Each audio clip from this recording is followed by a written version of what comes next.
नमस्कार दोस्तों, आज के इस वीडियो में हम बात करेंगे केंद्र सरकार के नागरिक उड्डयन मंत्रालय के उड़ान योजना की। उड़े देश का आम नागरिक, ये जो उड़ान योजना है इसके चरणों की बात की जाएगी यहाँ पर, जो आपके हर कॉम्पिटिटिव एग्ज़ाम में बहुत इंपॉर्टेंट रोल प्ले करेगी, है ना। योजनाओं की जो सीरीज़ हमारी चल रही है, आप अन्य वीडियोस को भी देख सकते हैं। अभी बात करते हैं उड़ान योजना की। हाथ में कॉपी पेन लेके बैठिए और नोट्स बनाते चलिए। स्क्रीनशॉट्स ले सकते हैं आप जब भी चाहें। चलिए शुरू करते हैं। इस योजना की शुरुआत नागरिक उड्डयन मंत्रालय द्वारा क्षेत्रीय हवाई अड्डे के विकास और क्षेत्रीय कनेक्टिविटी बढ़ाने के लिए की गई थी। जैसा इसका नाम है, उड़े देश का आम नागरिक, आम नागरिकों को भी हम सुविधा प्रदान कर सकें उड्डयन की, ये इसका मुख्य उद्देश्य था। यह राष्ट्रीय नागरिक उड्डयन नीति 2016 का एक हिस्सा है। यह योजना 10 वर्ष की अवधि के लिए लागू है ना। 10 साल की अवधि के लिए ये योजना लागू है। विभिन्न चरणों में ये कार्य करेगी और इसका जो एम है वो है कि एक लोअर मिडिल क्लास को भी हम हवाई जहाज़ पर बैठा सकें, वो भी उसमें ट्रैवल कर सके। इसका जो मुख्य उद्देश्य है, आइए जानते हैं इसके बारे में थोड़ी और जानकारियाँ। इस योजना के मुख्य उद्देश्य हैं भारत के दूरस्थ और क्षेत्रीय क्षेत्रों के लिए हवाई संपर्क एवं यात्रा में सुधार करना, दूर दराज के क्षेत्रों का विकास तथा व्यापार वाणिज्य में वृद्धि एवं पर्यटन का विस्तार करना, आम लोगों को सस्ती दरों पर हवाई यात्रा करने में सक्षम बनाना और विमानन क्षेत्र में रोजगार सृजन। ये 4 मुख्य उद्देश्य हैं इस योजना के, है ना। एक तो सुधार करना है हवाई संपर्क में, कनेक्टिविटी बढ़ाना है, दूर दराज के क्षेत्रों में पर्यटन का विस्तार करना है, सस्ती दरों पर हवाई यात्रा के लिए आम नागरिकों को सक्षम बनाना है और रोजगार सृजन। एक और का इसका जो उद्देश्य है वो रोजगार भी है ना। ज़रूरी है, ध्यान रखिए।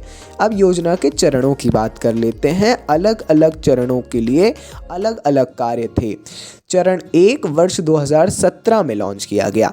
प्रथम चरण, जब योजना शुरू हुई उसी समय प्रथम चरण लॉन्च किया गया, जिसका उद्देश्य देश में अनुपयोगी और असेवित हवाई अड्डे को शुरू करना है।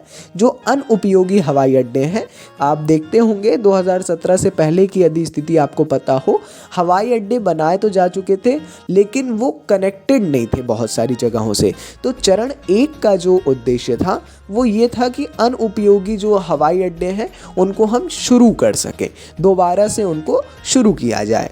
चरण 2 2018 में लॉन्च किया गया, जिसका उद्देश्य था अधिक दूरस्थ और दुर्गम हिस्सों में हवाई संपर्क का विस्तार करना, है ना।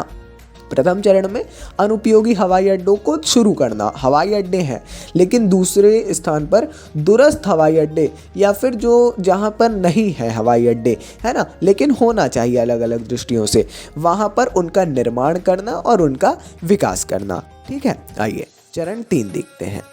चरण 3 को नवंबर 2018 में ही, है ना, नवंबर 2018 में लॉन्च किया गया था, जिसमें देश के पहाड़ी और दूर दराज के क्षेत्रों में हवाई संपर्क बढ़ाने पर ध्यान केंद्रित किया गया था। ये भी चरण 2 के ही अनुसार था, है ना। इस पे मुख्य उद्देश्य पहाड़ी और दूर दराज क्षेत्रों पर दिया गया।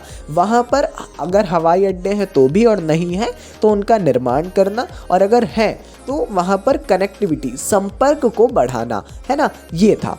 अब चरण 4 की बात करते हैं। चरण 4 दिसंबर 2019 में शुरू किया गया था, जिसमें द्वीपों और देश के अन्य दूरस्थ क्षेत्रों को जोड़ने पर ध्यान केंद्रित किया गया था, है ना। द्वीपों, अब यहाँ पर किसकी बात की जा रही है चरण 4 में? द्वीपों और देश के अन्य दूरस्थ क्षेत्रों को जोड़ने पर ध्यान केंद्रित किया गया। चरण 3 में पहाड़ी और दूर दराज क्षेत्र, और यहाँ पर द्वीपों और देश के अन्य दूरस्थ क्षेत्र। ठीक है, यही कुछ चीज़ें हैं जहाँ पर आपको फैक्चुअल बातें याद रखना पड़ती हैं। आगे बढ़ते हैं। अब 5वें चरण की शुरुआत 2023 में जाकर हुई, जिसमें ये सब कंप्लीट करते करते जो है थोड़ा सा समय लगा, और फिर 5वें चरण की शुरुआत 2023 में हुई, जिसमें मूल स्थान और गंतव्य के बीच की दूरी पर कोई प्रतिबंध नहीं है। ये इसका फैक्ट है। और 600 किलोमीटर की चरण लंबाई सीमा को वाइप कर दिया गया है। यहाँ पर केवल श्रेणी 2 जो 20 से 80 सीटें होती हैं और श्रेणी 3 जिसमें 80 से ज़्यादा सीटें होती हैं, इसके विमान संचालन पात्र होंगे। उड़ान के पहले चरण की लंबाई 600 किलोमीटर की सीमा पर कोई प्रतिबंध नहीं है। ये है हमारा 5वां चरण, जो कि बहुत महत्वपूर्ण चरण है इसका, और इसको समझने योग्य है ये बात, है ना।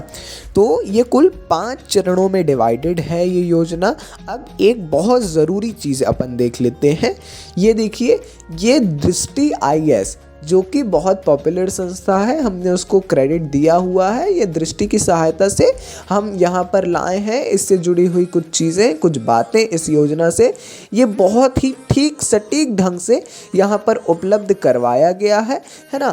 और यहाँ पर जो कुछ इम्पॉर्टेंट पॉइंट्स भी हैं उनको भी नोट किया गया है, इसीलिए दृष्टि की सहायता से हम यहाँ पर लाए हैं और उन्होंने बहुत सहायता की है इसमें, है ना। बहुत ही ठीक ढंग से इसमें बताया गया है।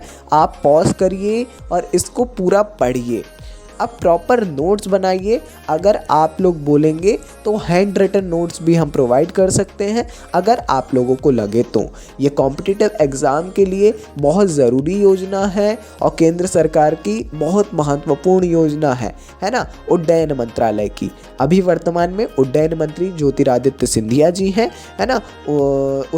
उसके पहले नहीं थे, अभी वो हैं वर्तमान में, है ना। चलिए जी, ये थी आज के इस वीडियो की जो उड़ान योजना की काफ़ी सारी जानकारी हमने आपको दी है ना। कुछ भी कन्फ्यूज़न हो पूरे टॉपिक से कभी भी बिल्कुल कमेंट सेक्शन में पूछ सकते हैं। इंटरनेट की सहायता बिल्कुल लीजिए। नोट्स आपके अच्छे होना चाहिए, आप उसको बाद में भी रिवाइज कर सकें। मिलते हैं अगले वीडियो में। नमस्कार।